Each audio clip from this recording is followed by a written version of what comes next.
Нэг би өөрөө мэдчих юм уу?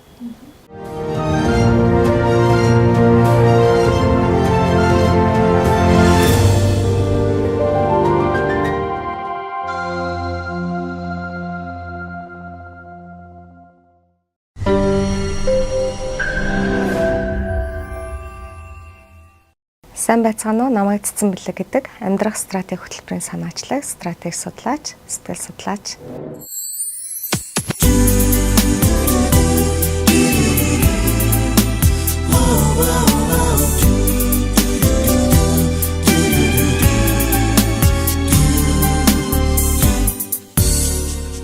Одоо эмэгтэйчүүдийн баяр болох гэж байна. Тэгээд бас энэ үзэж байгаа бүх сайхан бүсгүйчүүдтэй эмэгтэйчүүдийн баярын мэндийг хүргэе.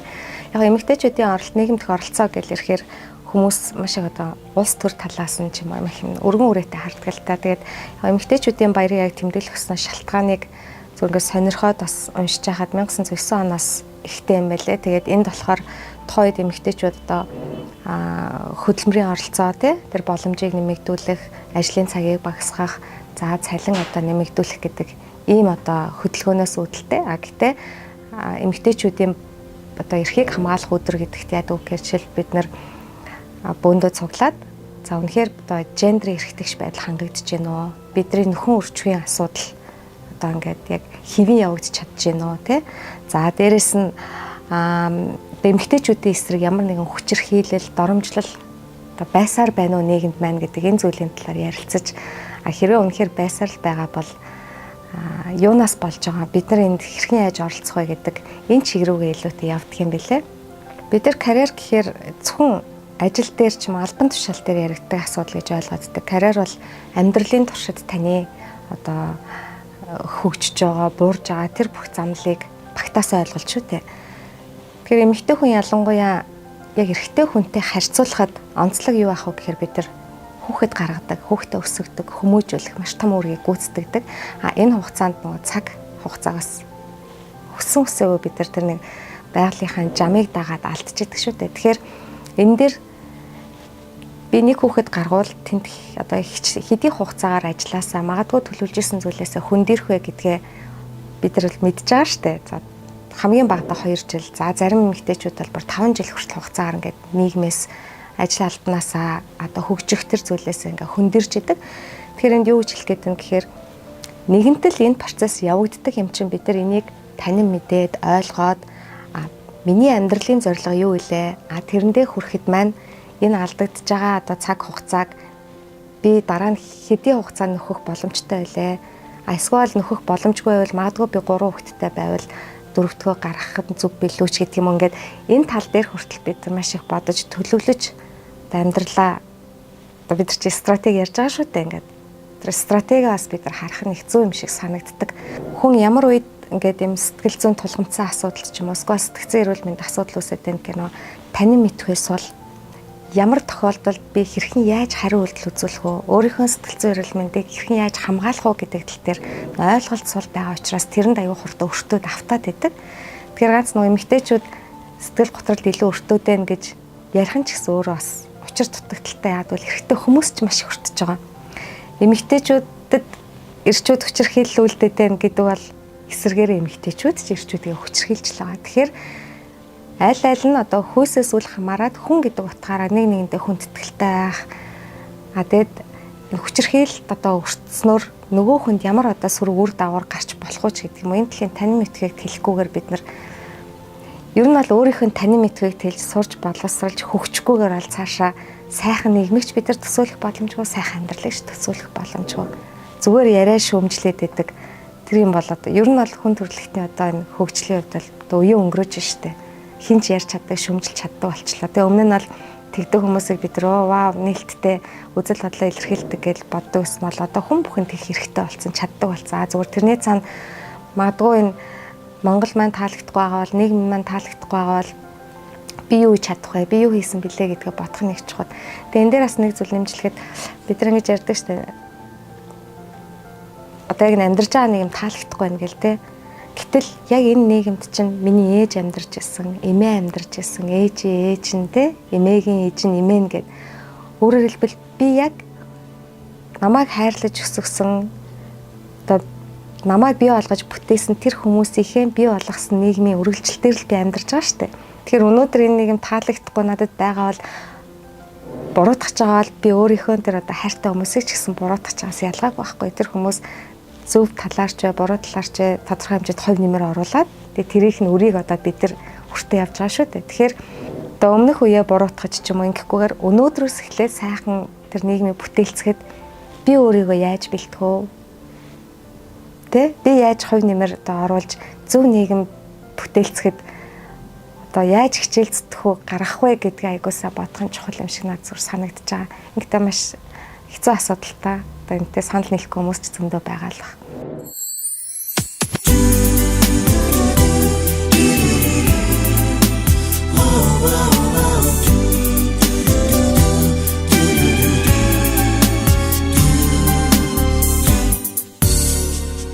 Өөрийгөө хайрлах гэдэг чинь бас маш өргөн ойлголт юм байлээ. Хэрвээ буруугаар ингээд тусгаад авал өөрийгөө хайрлана гэдэг нь амин хувиа хичээх гэдэг тэр зүйл рүү орчоод идэг. Би өөрийгөө хайрлаж байна. Надад битээ саадвал би өөрийгөө хайрлаж байна. Наач миний асуудал ш гэдэг ингээд бүх зүйлийг өөрөөсөө холдуулаад тий. Гэтэл өөрийгөө хайрлана гэдэг чинь зөв эрүүл хүнс хэрэглэх, хөдөлгөөнөө хийх, сэтгэл зүйн эрүүл мэндийг хамгаалах, нийгэмдээ одоо тийм зөв оролцоотой байх гэдэг маш олон зүйлээс бүрдэж байгаа шүү дээ. Тэгэхээр өөрийгөө хайрлах гэдэг нь зөвхөн би болж байвал болно гэдэг тэр аминч үзлээс ялгаатай шүү гэдгийг л айгуусаа хүмүүс ойлгоосоо гэж хүсдэг. Яг охирчин сэтгэл зүй үүсгэлдээ ингээл магадгүй ямар нэгэн травмагаас болдог ч юм уу эсвэл санаатаагаар би охирчин дүрд тоглох юм бол хүмүүст илүү өрөвдмөр харагдаад тэрнээс болоод өрөвдүүлээд би хүссэн зүйлээ авч болох юм байна гэж насны хүмүүст тэр үүсчлээдэг. Тэгээд яг нь эмэгтэйчүүдтэй холбоотой ярьж байгаа болохоор эмэгтэйчүүд гэдээ илүү ярьж байгаа шүү. Өөрөө хохирогчийн дүрд ороод тэрэндээ итгээд бүр яг энэ үний юм байна гэж итгээд хохирогчийн дүрээр маш олон жил амьдарсан эмэгтэйчүүд харагдчихэдэг. Өөрөөр хэлбэл одоо би олон хүүхэдтэй болохоор намайг өрөвдөхгүй байна те. Би амьдралын төлөө яваад ядарч байхад намайг ойлгохгүй байна. Тэсгэл би өөрийгөө одоо энэ хүний төлөө золж байхад намайг ойлгохгүй байна гэл те. Эсвэл бүр ингээд юм өрөвдүүлсэн арчаагүй дороо тийм байдлыг бий болгож одоо хүний нэг сэтгэл зүйн нэг шинж байгаа штэ ингээд нэг хүнийг өрөвддөг. Бид нар чинь дандаа юм дороо хүмүүсийг өргөж тэтгэж хайрладаг те. Жижигхэн сул дорой байх тусмаа бид нар туслая гэж боддог ч юм уу. Тэгэхээр тэр дүрд хувирах замаар заримдаа муухагаар хэлбэл бүр тэрийг амьдрах аргаа болгоцсон хүмүүс ч байдаг. Тийм хүмүүс хэрвээ яг тэрийг ингээд олж хараад тэндээсээ гарахгүй бол өөрөө ч хохирно, нөгөө хамт байгаа хүмүүсээ ч хохирно. Тэгээ тэндээс наад жаргалтаа сайхан амьдралч хийзэж гарахгүй шүү дээ. Эмэгтэйчүүд эрхээ хамгаалахаас өмнө би яг ямар эрхтэй юм бэ? Хүн талаасаа тэгээд яг эмэгтэй талаасаа их хүн талаасаа ч гэдэм үү эхлээд эрхээ аягүй сайн мэдэж ухамсарлах нь хэцүү. Өнөөдөр Монгол улсад хүний эрхийн түгээмэл тунхаглал за одоо хүний эрхийг хамгаалахтай холбоотой тэр мэдээллийг авсан хүмүүс хэр их байдаг бол эргэлзээтэй санагддаг. Яг ингээ ярилцаад ингээд явж байхад хүмүүс үнээрээ би юм эрхтэй юм биш үү гэж бас ойлгож явах жишээ зөндөө байдаг учраас эхний ээлжинд эрхээ хамгаалахын тулд ямар эрхтэй гэдгээ маш сайн ойлгож судлах хэрэгтэй. Тэгээд тэр эрх нь ямар хэм хэмжээгээр бас хамгаалагдж байгаа юм. Эрхээ хамгаална гэдэг чинь 100% хурж ирэл намайг бүрэн хамгаалаад би юу ч хийхгүй байсан ч аюулгүй те миний хүснээр амьдруулна гэсэн үг биш шүү дээ. Тэгэхээр эрхээ хамгаалуулахын тулд би бас өөрөө ямар үүрэг хариуцлагыг хүлээх ёстой юм гэдэг энэ юмнуудаа их олон талаас нь хоорондын учир холбоо гэсэн маш сайн ойлгож ижил тэрийг ухамсарлаж ойлгох та. Тийм хураагаад байна шээ. За баярлалаа. Яасан гоё юм. За эмэгтэйчүүдтэй баярын мэнд хүргэе. Тэг төгсгөлийн үдэ хэлчихье те. За тэг нэвтрүүлгийн төгсгөлд нэг зүйлийг хэлмээр байна. Эмэгтэй хүн болж төрсөн учраас хамгаалагдах, хайрлагдах, эрхээ хамгаалагдах ёстой гэсэн үг биш. Харин эмэгтэй хүн учраас хайрлагдаж хамгаалагдах ёстой. Эмэгтэй хүн учраас өөрийн гэсэн хүсэл зорилготой, мөрөөдөлтэй нийгэмд ямар хувь нэмэр оруулж, ямар үнцийг бүтээж, юуны төлөө амьдрах уу гэдэг тэр зүйлээ өөрөө тодорхойлох эрхтэй, хэн нэгнээс хамааралтай бус, өөрөө бие даа амьдрах тэм чадвартай, өөрийн гэсэн хүсэл мөрөөдөлтэй, нийгэмдээ ямар хувь нэмэр оруулж, ямар үнцийг бүтээх үү, би ямар чухал зүйлийн нэг хэсэг болох вэ гэдгээ өөрөө маш сайн тодорхой болгоод тэрнийхээ төлөө тэмүүлдэг тийм хүчтэй хүн байгаарэ гэж хүсье. Та нартай хазж байгаа л гэсэн.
Заяасан хан мэнгэгдээд ургон гэрийг ходон татсан үсийн жаргалаар онод ивэсэн үсгүйчүүд зүрхэнд орсон даган билээ үсгүйчүүд зүудэн дурсан наран билээ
Зүрхэнд орсон даган билээ Үсгүйчүүд зүудэн дургасан наран билээ